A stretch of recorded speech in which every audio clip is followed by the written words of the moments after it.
Okay, welcome. Monetary policy in the United States. This is the third and final lecture of this particular introductory topic regarding money. Um, First, we talked about the theoretical functions money has to serve in order to be money, like what actually constitutes money. Then we talked about fractional reserve banking in the United States, how that operates. And now we're going to talk about how monetary policy works in the United States, right? So we're going to talk about how the Federal Reserve actually controls and manipulates the money supply and why they do it. Because if you can just do something because you can do it and there's no real meaning, no real reason behind why, then why the hell would you do it? So clearly there has to be some sort of a reason in somebody's mind as to why this would be necessary. So we're going to talk about what that is today. So, how does monetary policy work in the United States? Well, I am very glad you asked. Maybe you didn't ask. I have no idea because I am recording this from my office in my apartment, uh, which you are clearly not in because otherwise I would have immediate feedback, and there is no immediate feedback. So, I'm going to assume that you asked this, and we can just kind of go from there. Um, let's imagine we're making a movie for a minute. Okay, so every movie needs to have a plot, needs to have its characters. There needs to be some kind of motivation behind these characters, or some decent resolution. Unless it's like a David Lynch movie or something, and then maybe there's not going to be a whole lot of resolution or really rhyme or reason whatsoever. Um, but let's say that we've got three characters here. We've got the Treasury, which is the federal government, the monetary authority, and the public. Now, I promise this isn't going to be some heist movie. It sounds like it's like a setup for some really bad heist movie, but this isn't it. This is also not a movie with Leonardo DiCaprio, although, I'm sure this is probably going wasn't Leo in a movie about this? Yeah. Um, it's neither of those. So let's just say the Treasury gets a spending bill from Congress, right? Congress goes, we want to spend all this money. And the Treasury gets the spending bill from Congress. And whoa, big surprise here. Congress wants to spend more money than what they've brought in via taxes, and it's not going to cover what the government wants to actually spend. So what do? Well, they could just go, oh well, looks like you're not going to get to spend all this year, which yeah, that'll ever happen. So what does happen is the Treasury prints a bond. Right, this bond is basically a promise to pay back whoever buys this piece of paper with a little bit of interest on it. Right, so if you buy a bond for $1,000 with say 3% interest, well, you'll get $1,000 plus that 3% interest when it gets repaid. If it's $1,000 for a year, 3% interest rate per year, right, you would get $1,000 back plus 3% of that, which is $30. So the Treasury prints that, sells it. People in the public will buy those bonds, and depending on how long that bond is for, right? What's the maturity on the bond? If it's a couple of months, it's probably not that risky. It'll likely all be paid back. So you're going to have a pretty low interest rate. If it's a little bit longer, well, there's the possibility of default down the road, right? Because the further out anything goes in the future, the less certain anything becomes. So in order to cover for that uncertainty, you have to pay a higher interest rate, right? So if the government is well, it's going to be a 30-year treasury or a 10-year treasury or something like that, it's going to be a higher interest rate than if it's a year or 2 years, something like that. So either way, no matter how long this bond is for, it crowds out investment. Why does it crowd out investment? Well, it crowds out investment because ultimately resources are finite. We don't have infinite resources in the United States. We don't have infinite resources anywhere, right? Everything is finite. So if our resources are finite and the government is using more of these finite resources, there are less of these finite resources that the private sector can use, right? So the more of something someone uses, the less of it we can use. In this case, it's money, right? And when we think of money here, we want to think of the real money supply. right? Because, okay, well, you can always just, print more money and put it in there, sort of. As we'll see, it's not exactly how it works, but, you can always just be like, well, just throw more money in there. That'll change it, right? Well, nominally, yes. In real terms, it won't, because if you just double the money supply, you're not doubling production in the United States, right? You're just going to end up doubling prices. Either way, right, the more of something the government uses, the less the private sector can use of it. Well, that's not particularly good, right? The less money that can be lent out, because remember, the government had to borrow this. So if the government's got to borrow it, they've got to borrow money. If they borrow money, right, it's less money that we can borrow. You can't buy a new house. You can't buy a new car. Your favorite bar down the street can't buy cool new TVs or like arcade games or like that really cool like punching bag thing. You put $1 in, you punch it as hard as you can, and it gives you a score for how hard you can punch things or something. Your grocery store can't renovate their building, right? All these things. You kind of get the point. There's less money that can be borrowed by individuals in the private sector when the government is borrowing all this money, right? Investment gets crowded out.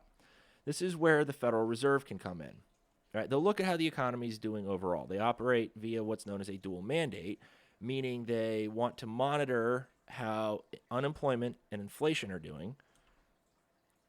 And the idea would be if unemployment could be a bit lower and inflation could be a bit higher, they buy some of these government bonds that the Treasury just sold to the public in order to inject some liquidity back into the markets. Now, I want to make this painfully clear really quickly.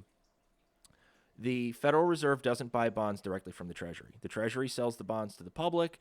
The Federal Reserve buys the bonds from the public. They don't buy it directly from the Treasury. They're not allowed to do that.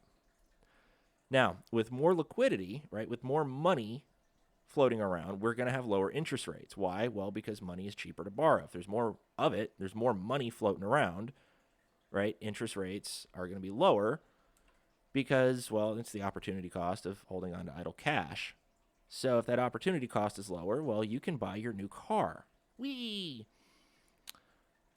Once the interest rate's where they want it to be, they stop their open market operations.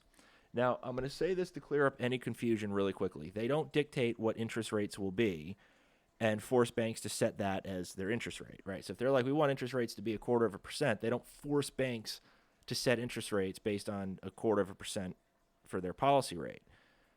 They do it a little differently. They don't command what this interest rate is going to be. Instead, they buy and sell assets until the market gets interest rates to where the Federal Reserve wants the interest rates to be. Now, they've got a policy instrument that's known as the federal funds rate, which is the overnight lending rate, sound it out, Jeremy, between banks. They set a reserve requirement that banks must hold in reserves. We talked about this in the last lecture, right? In case someone wants to withdraw their money, they need to be able to actually give them their money. Now, if a bank doesn't have enough cash in their vault at the end of the day to satisfy that reserve requirement, they've got to borrow it from another bank. So they're really just borrowing it overnight because when the market opens the next day, they can go ahead and liquidate some assets and get that cash back. So they really just need to borrow it overnight. So because it's an overnight lending rate, right, an overnight loan, the interest rate on that is going to be extremely low because you can't really screw up a whole lot of things overnight. So anyways, back to the Fed's open market operations. They print some money and they go on the secondary bond market, meaning they go to the public who just bought these bonds and they buy the treasuries from the public. They buy these treasuries with that money that they just printed, which is what's known as, well, reserves, right? They're going to essentially convert these treasuries into excess reserves. So the banks have treasuries currently, right? Fed comes in, prints these reserves, buys the treasury with these excess, or buys the treasury bonds with these excess reserves, and they affect the price of borrowing those reserves, which is the federal funds rate. So they don't just like, quote unquote, pump money into the economy, as you might have heard various political pundits say in the past. They really just convert illiquid assets that already exist into the most liquid asset possible, which is money, right? They do it. They just convert these treasuries into cash, and they hold the treasuries rather than holding the cash. So it's like if I printed some money, right, and I bought your car at its value, you went from having a car worth $40,000 to having $40,000 in cash. Now, you don't have a car anymore. That's true. But you now have cash instead of that car. Now, I have a car. So here's a nice little illustration of how open market operations work, right? This is essentially everything that I just described. So if you want to read through this, just feel free to push pause on this particular slide, look it over, write notes, whatever. But essentially, this is kind of the way it works. Now, if the Fed wants to increase the money supply, right, they do what I explained in the last couple of slides. If they want to reduce the money supply, right, that's what's known as contractionary monetary policy. So, on the examples on the bottom third of this image, right, the right-hand side, contractionary monetary policy, like tapping the brakes, that would be the opposite of what I just described. So they can do it one way or the other, right? In theory, there's this linearity of, well, okay, we just do the opposite of what we were doing to get the opposite intended effect. So feel free to push pause, but I'm moving on. Now, they do this because the price of bonds and interest rates on bonds are inversely related, right? If the price of a bond goes up, the interest rate is going to go down. So if the Fed buys a lot of bonds, the quantity of bonds falls and the amount of liquidity, or money in the banks, has increased. So the opportunity cost of holding idle cash, which is what's known as the nominal interest rate, falls. This particular interest rate is what I said, the federal funds rate, right? It's the price of money over the shortest possible time horizon, which is overnight. And it's a nominal interest rate. This nominal interest rate is basically the price of money for that time of maturity. Now, this policy affects the money base, as we've kind of talked about already, but, just say it again, drive the point home, why not? When they buy and sell bonds, they change the amount of money or liquidity that banks hold. That liquidity is what's known as vault cash, right? Remember the money base, M naught equals total reserves plus currency. Together with the reserve requirements that the Federal Reserve imposes, the money supply gets changed. So if the Fed were to change the required reserve ratio, say decrease it, the amount of excess reserves increases, meaning banks can theoretically lend out less money. I don't know why it says more money here, because it's less money. When they lend out more money, for example, let's say, more money would be created. And that's how money is created via fractional reserve banking. Now, as I mentioned earlier, they do this because inflation and unemployment are essentially inversely related. This is what's known as the Phillips curve. Now, it works like this. If policymakers want a lower rate of unemployment, they can use expansionary monetary policy and increase the money supply, thereby increasing inflation. But they have to be willing to tolerate higher inflation if they want a lower unemployment rate. Now, why would they be doing this? Well, I'll explain sort of, very briefly, the mechanics behind why inflation and unemployment are inversely related with one another. But I want to drive the point home that this only works in the short to medium run. It doesn't work in the long run. And as we get further along in the course, we'll learn about why it only works in the short to medium run, not the long run. But right now, all that really matters is that it just works in the short to medium run. So this is kind of what the Phillips curve would look like, right? This is just a nice little theoretical example. I didn't draw this from any data or anything like that. We have inflation, this pi sub t, meaning inflation, which the symbol for that is pi, today, which is what that lower subscript t stands for, right? So inflation today. On the vertical axis, the horizontal axis has unemployment. And then the Phillips curve is that little curve that shows the inverse relationship between inflation and unemployment. If, say, policymakers want an unemployment rate equal to that u sub t1, they're going to have to tolerate an inflation rate of pi t1. However, if policymakers are like, we really want low inflation, We care a lot more about inflation than we do about trying to maintain unemployment. Therefore, we're going to become very, quote, hawkish on inflation, meaning we are more aggressive on inflation. We care a little bit less about unemployment. We're going to cut the inflation rate. But if we cut the inflation rate, what's going to happen is we're going to end up tolerating, or having to tolerate, we'll say, a higher rate of unemployment. So low inflation, higher unemployment. High inflation, low unemployment.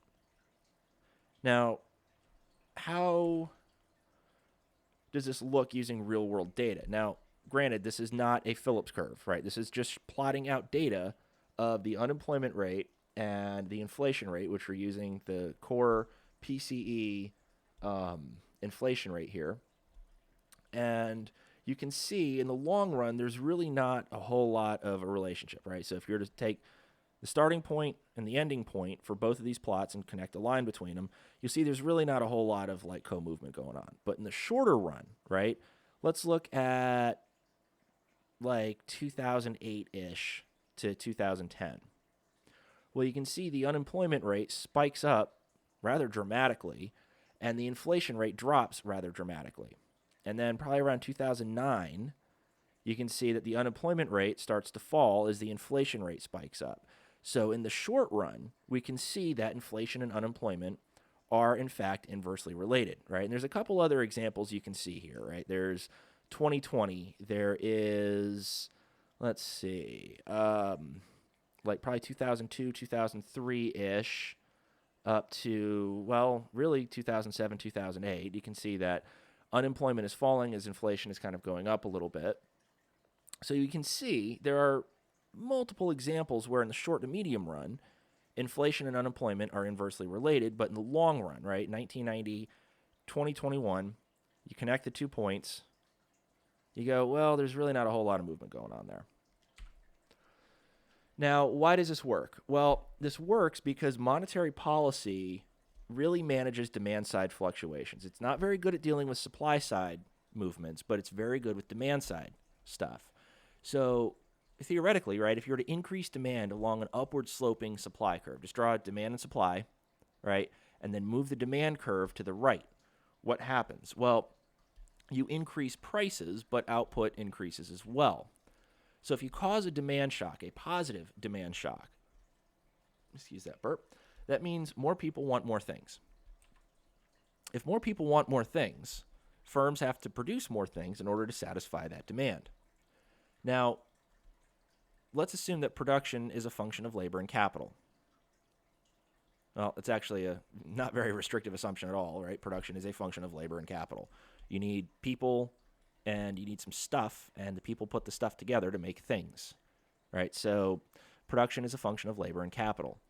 Mathematically, we'll write it out like this. This y sub t equals a function f of kt and lt, where k is capital and L is labor. Now, Y is increasing in both capital and labor. What that means is if you were to increase capital or if you were to increase labor, you increase output. Now, if you increase capital and labor, you still increase output. An increase in LT, right, labor, decreases unemployment because, well, you have more people that are employed, thus you have less unemployment. And because there are more people that are employed, right, you're increasing one of the inputs of production. And we had just stated that production is increasing in both of its inputs. So if you increase an input in production, then production will go up. Output increases. So because of that, right, you end up getting more production to satisfy that increase in demand. But in order to have more production, you have to hire more people, right? With hiring more people, you reduce the unemployment rate. So in a very brief, very general sense, that's kind of how the Phillips curve works, at least in the short to medium run. Thus, you can, if you increase the money supply to try to trigger a demand shock, firms have to employ more labor. And to employ more labor, right, they produce more stuff to satisfy that demand shock. Therefore, output and inflation will both increase, and you have thus reduced the unemployment rate. Now, like I've said, this is a short to medium run consideration. Long run, really the two are uncorrelated because without getting too far into it, essentially everybody kind of gets used to what's going on and they just sort of adapt to it. And you're like, well, okay, that's that. So that'll kind of wrap this up. And when I say kind of, I mean it'll definitely wrap this up because, well, it wraps it up. So let's conclude here. Money's got purposes it has to serve, which removes the need to barter, which makes the economy better off, right? We can sort of think of money as like oil for a machine because it just lets the machine run better. Now, the Fed controls the money supply by buying and selling bonds, which affects the interest rate. And, well, really, I guess in terms of the conclusion, that's about it. My conclusions are always terrible. I've never known how to conclude lectures, slideshows, hell, even like chapters of my dissertation. I didn't even really know how to conclude them.